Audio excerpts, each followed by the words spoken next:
Welcome to the 15 Rules of the Markets by Broker's Room. I didn't invent these rules. They come from two of the most important books ever written about the markets: Market Wizards, the interviews with America's best traders, where each of them reveals the rules they live by, and Reminiscences of a Stock Operator, the life story of the legendary speculator Jesse Livermore. On top of that comes my own experience, over 30 years of trading. And let me be blunt right from the start. Anyone who ignores these rules will never trade successfully in the long run. They'll get lucky now and then, just like in a casino, where every so often you have a good night. But in the end, they'll be among the losers, every time.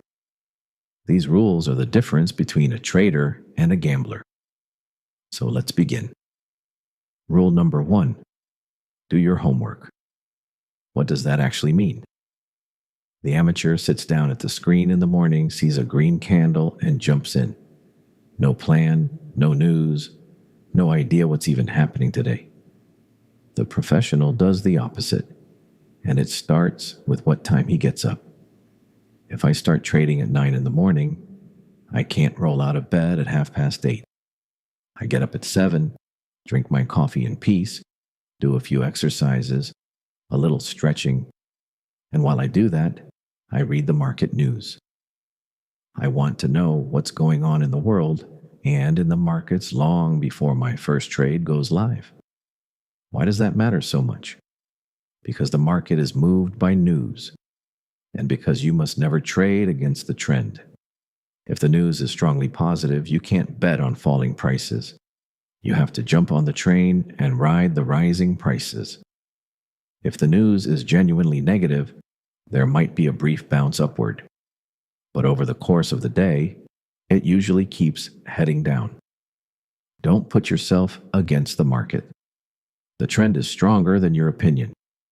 If you don't know what's driving the market, you're trading blind. And trading blind is the most expensive thing you can do. Then comes the evening, just as important as the morning. Sit down and study your charts. Where are the resistance levels? Where is the support? You need to know these lines before the next trading day begins, because that's the only way you'll see clearly the next day. Okay, the price has risen. Now it's running into a resistance. Will it break through or turn away there? Anyone who doesn't know their support and resistance lines is trading in the dark and will run into trouble. That, too, is part of your homework. So, let's sum it up. In the morning, get up early enough and read the news so you know the trend and don't trade against it. And in the evening, prepare your charts so you have your key levels ready for the next day. A plan you made calmly the evening before is worth 1,000 times more than a decision you make in a panic while the price is racing in front of your eyes. Remember this: on the markets, you don't win in the moment you place the trade. You win the evening before and early in the morning when you do your homework. That was rule number 1. If you're serious about this series, at brokersroom.trade, you'll find all 15 rules in detail along with in-depth analysis and independent broker reviews. Head over and subscribe for the next rule. One quick note to close. This video is for information and financial education only and is not financial advice. Trading the financial markets and CFDs carries significant risk and can lead to the total loss of your capital. Only trade with money you can afford to lose.